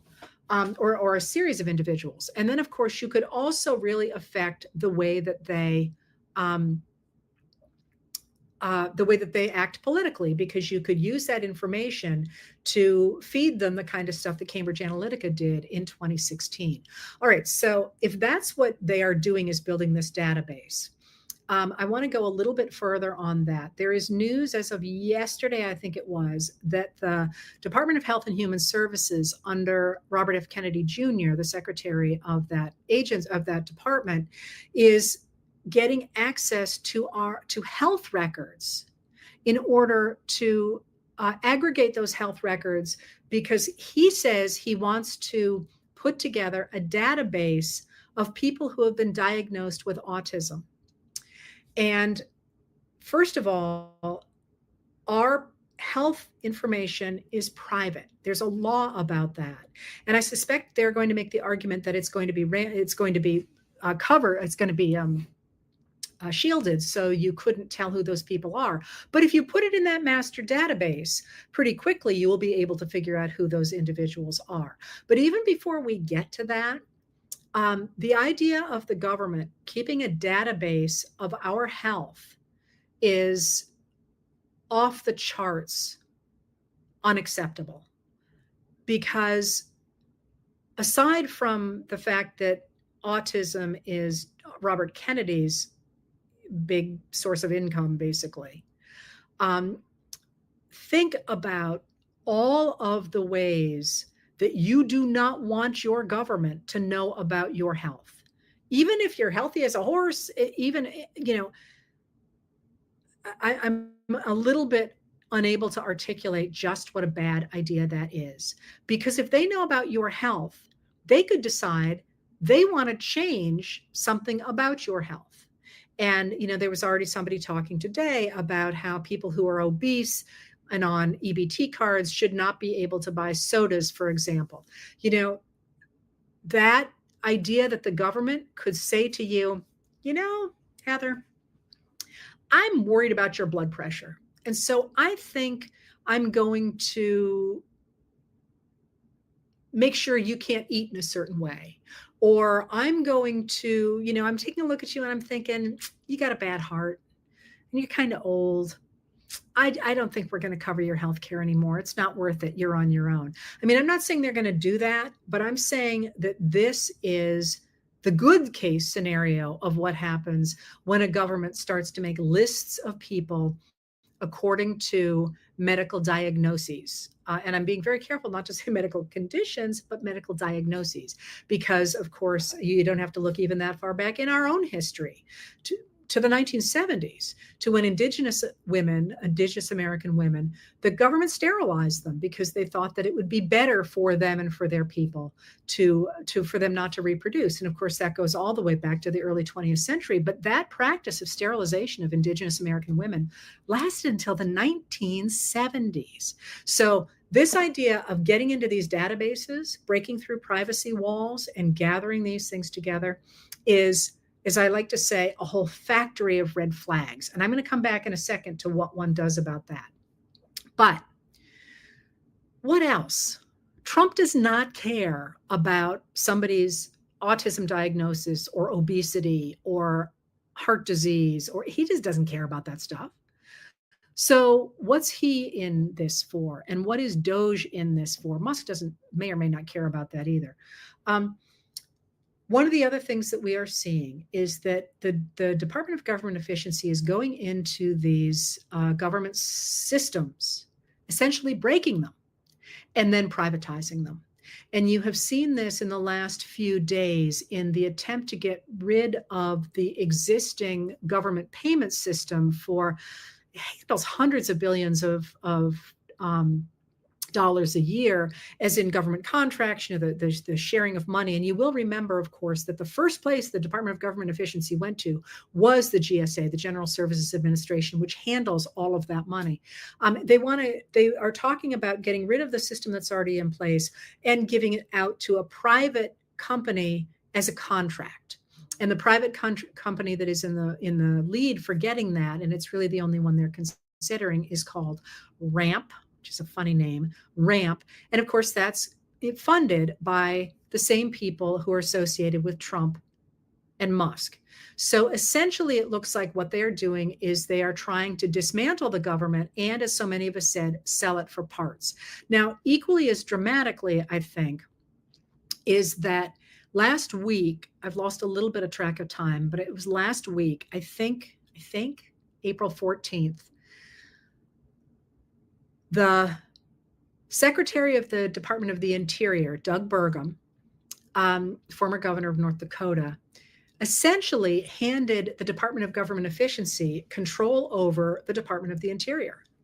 Again, with the idea he was going to cut waste, fraud, and abuse. But it certainly looks like the Department of Government Efficiency might very well be on track to sell off the public lands. That's one of my big things. And one of the reasons it's one of my big things is because we can rebuild a lot of the systems that the Department of Government Efficiency is destroying. Once they've sold off the public lands, we are not getting them back. I'm going to be writing about this tonight, actually. And the person from the Department of Government Efficiency who is now in charge essentially of the Department of the Interior, and by that I mean the budget and the personnel, basically all of it, is an oil and gas guy.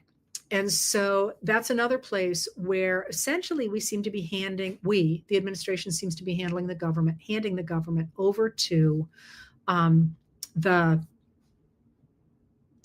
this group of people to chop it up and sell it for parts. It's rather like taking your absolutely priceless Stradivarius, which is the American government, and saying, let's just chop it up and we can sell the strings over here and we can sell the wood over here and we can sell the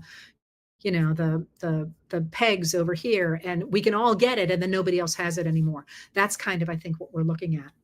So that is I think the picture, the larger picture of what these different groups are intending to do, with the exception, I didn't pick up, again, Project 2025, but you can see that in not only the destruction we've seen, but they are now starting to talk about what they want to see come next.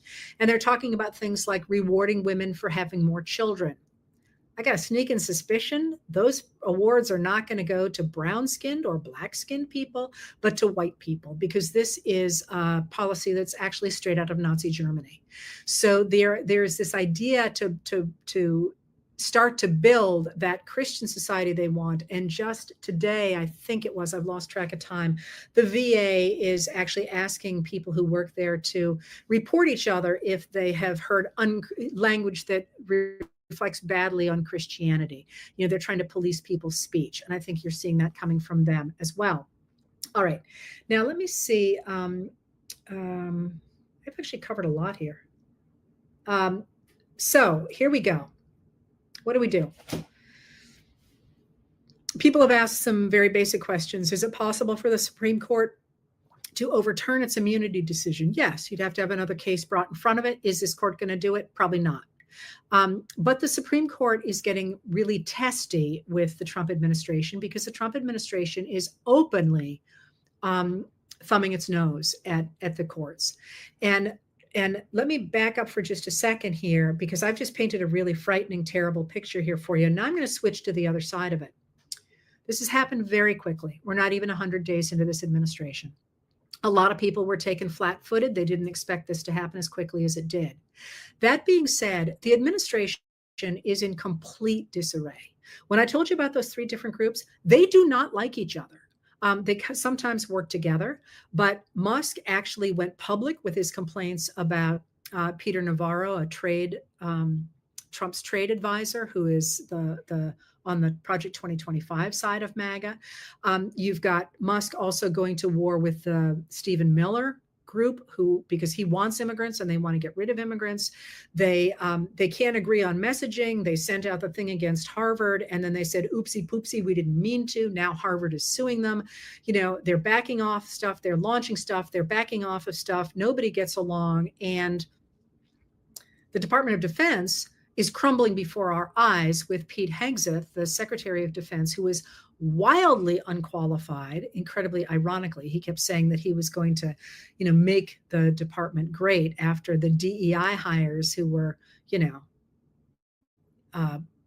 crackerjack good and qualified for the position. He is of course running it through the mud, because he is doing things like sharing sensitive, classified, and even secret information on an unsecure app on an unsecure phone. More pennies dropped in that case again today.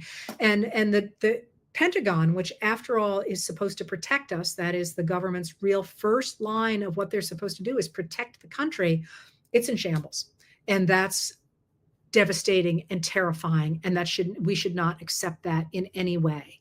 So, although I've just told you how frightening things are, this is not a juggernaut of people who cannot be stopped. They're, in fact, themselves in great disarray. They're not good at their jobs. One of the hallmarks of a dictator is people cling to them because they couldn't get jobs through merit in an actual meritocracy. So they they hold onto somebody's coattails. That means they're very loyal, which is one of the reasons that strong men like to have people like that. But they don't know what they're doing for the most part, and they have to keep around the other people who do know what they're doing to keep things moving forward. And of course, Trump slashed through that like a hot knife through butter. So there's this real disarray going on.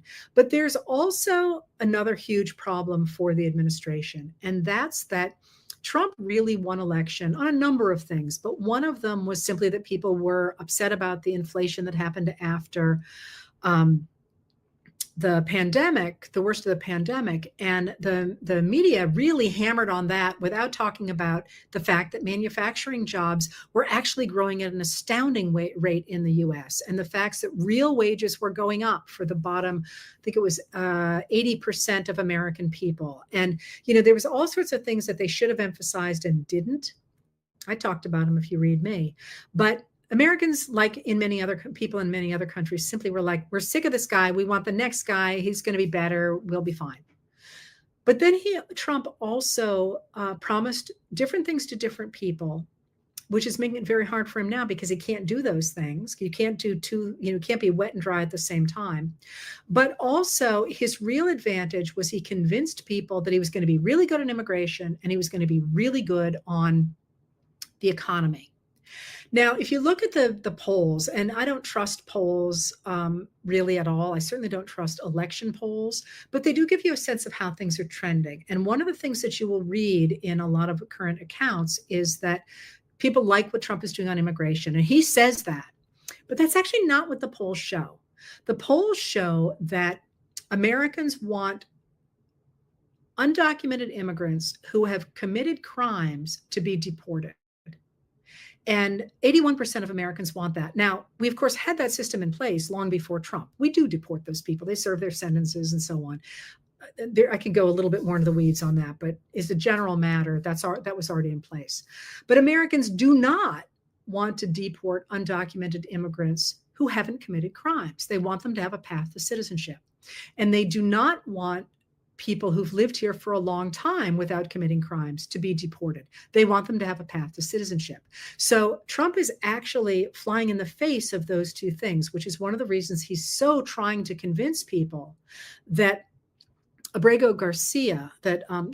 Abrego Garcia, who has both been in this country a long time and works full time, is married, has 3 kids, and has never been charged with a crime, is a criminal. Because this is why Kilmar Abrego Garcia is a really big deal for a lot of even MAGA people saying, hey, we didn't sign up for that. This dude's been here since he was 15 years old because he was avoiding a gang that was trying to kill him to get a cut of his parents' business, their food business. And he works full time. He's a member of a union. He's got a wife. He's got kids. He's never been charged with a crime. You're not supposed to go after him. And this is why they're trying to repaint him as something else. So the immigration thing is the only place where Trump's a little bit not what we call underwater. And when people talk in politics about being underwater, it means that more people disapprove of you than approve of you. And Trump's huge albatross around his neck, which, by the way, I'm sorry, I miss my literature degree. Comes from The Rime of the Ancient Mariner, that very famous old poem. A guy shoots an albatross when they're out on the water, and an albatross is a symbol of good luck. So you shoot an albatross, you have bad luck, and they get stuck in the doldrums, water everywhere, not a drop to drink. In order to punish him for having brought bad luck to their ship, they tie the albatross around his neck. So in the poem of The Rime of the Ancient Mariner. So if you here it's an albatross around someone's neck, it means it's something that you have done bad that is now you're stuck with it because you've got this rotting bird around your neck. Little digression, but as I say, I really miss literature. The economy. Listen, all Trump had to do was drink Mai Tais or Diet Cokes on the golf course and let Biden's economy take off, because it was doing that. It was taking off. All kinds of foreign investment, all kinds of, new plants being started. Employment could not really have gotten lower than it was. Wages rising for all that people thought Biden's economy was bad. What many of us observers thought was going to happen was that Trump was just going to sit back for 3 months and then take credit for Biden's economy. Say, see, I fixed everything. And everybody would say, oh my God, you're right. The economy's great. Thank you so much. And, the Democrats would tear their hair out being like, well, we did that. And everybody would say, who are you again? That's all he had to do.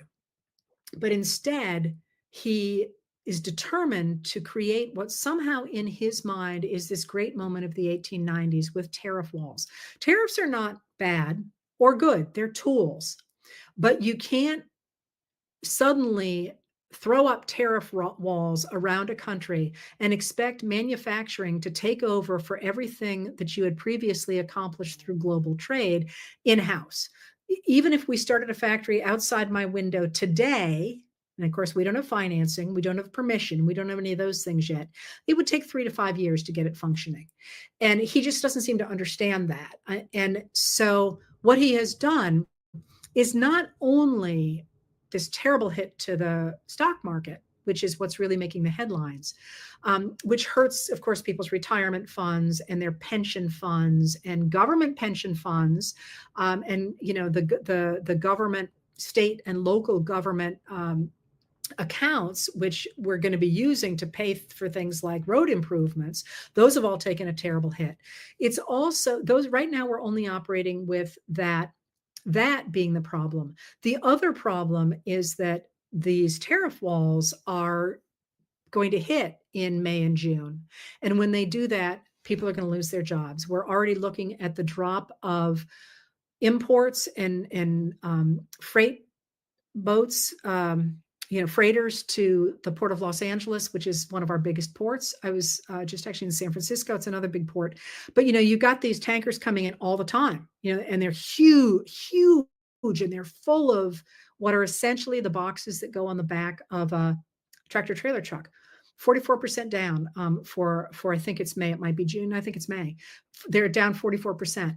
That means that not only are people not going to get things to make their products, for example, but also truckers are going to be hit by that, and freight trains are going to be hit by that, and stores are going to be hit by that. We're looking at a summer of real shortages. Now, why am I mentioning that? Because Trump is weak now. He's already underwater significantly. His numbers are plummeting. When that hits, he's going to be really weak indeed, and is going to get weaker. And not only that, of course, but between the stock market and then the bond market, and the reason the bond market matters, I mean, it matters for many reasons, but one of the reasons people like me watch it is because usually when stocks got wonky, people jumped into the American bond market because it was the most secure market. It was called a safe haven. The U.S. was a safe haven for money. You'd put it here rather than in, a war-torn country, for example. We've lost that, or at least we're in the process of losing it. People are putting their money instead into Germany, among other places.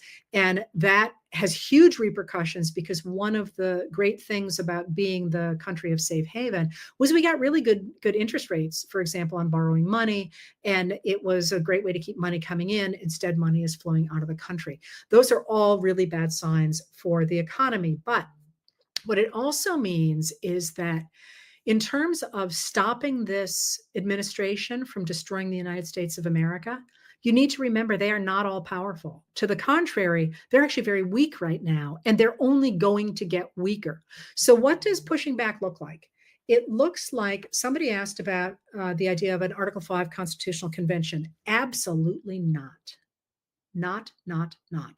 Because remember that the Constitution we got was because of a constitutional convention that was only supposed to change one or two things. And instead they tore it up and rewrote the whole thing.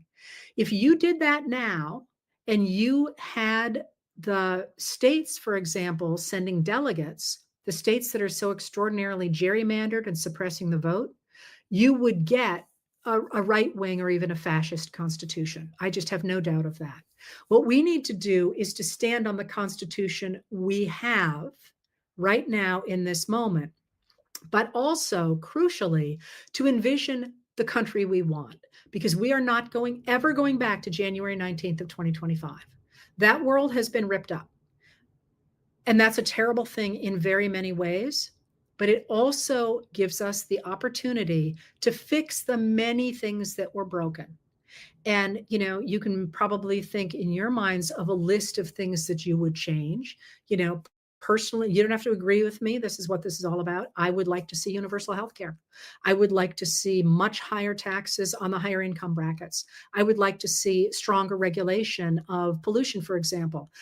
Those are things that I care about.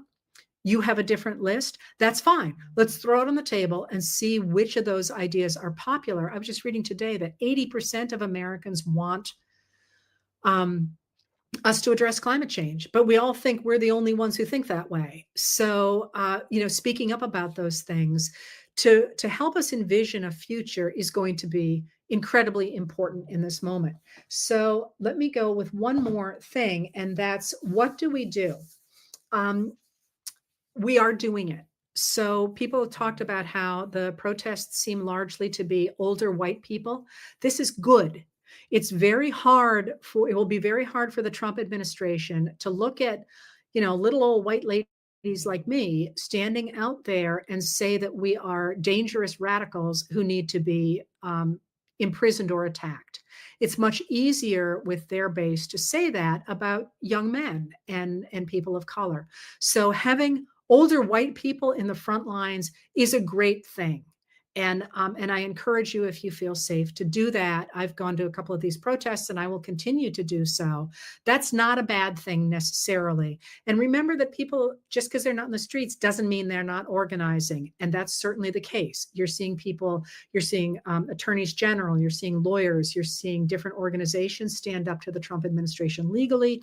But also you are seeing people protesting by getting involved, by running for school board, or by sitting at school board meetings, or going to town meetings, or supporting different representatives in the states, working with the state government, going to state Republicans and saying, "Are you really okay with an autism registry when you weren't okay with a gun registry?"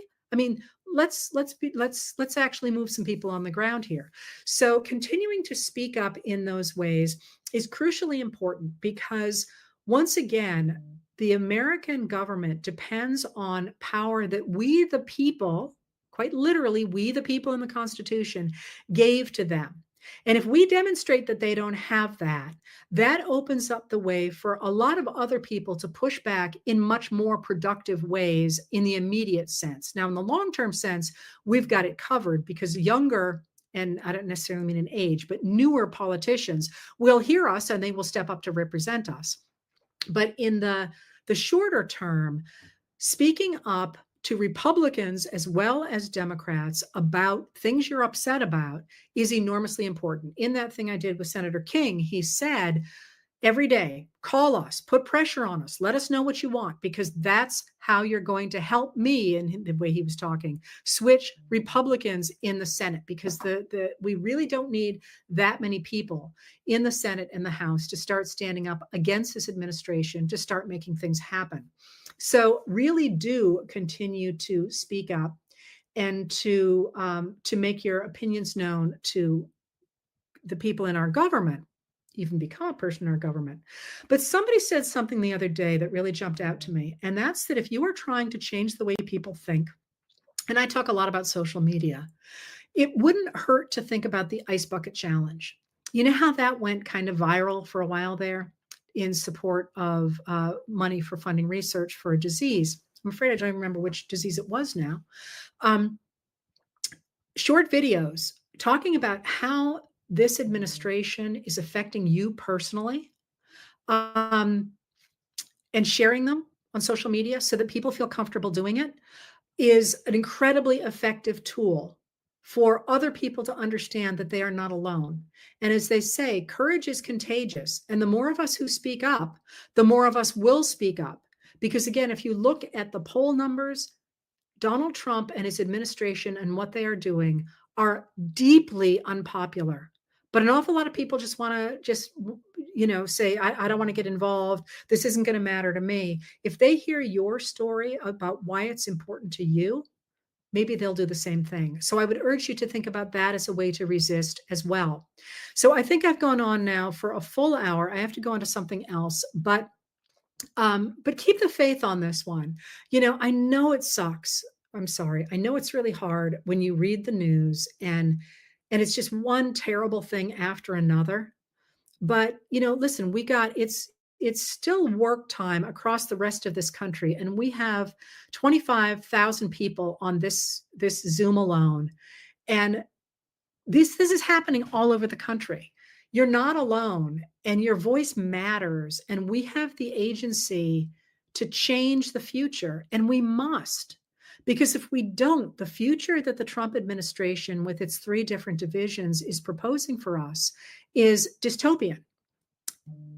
It's one of those things where lots of us wish, and I'll speak for myself alone here, really wish that our lives had not come to this moment, you know, that when I think of what I could have done with my life, if I had been able to move the ball forward instead of trying to stop it from moving backward, I get really resentful. But this is the world we're in, and we have to step up, because if we don't, it's not going to get better. And if we do, there's a really good chance that it will. So while it's miserable to listen to this stuff and to have to deal with this stuff, do know that we are in this together. And that as dark as it seems, the curtains have not yet shut. The world has not yet abandoned American democracy. And we still have the chance to make our wishes heard. So let's go do it. Thank you for being here. And I will, again, I keep saying I'm going to try and do these more frequently. I come off the road in about a week, and that'll make such a big difference for me. Thank you for being here.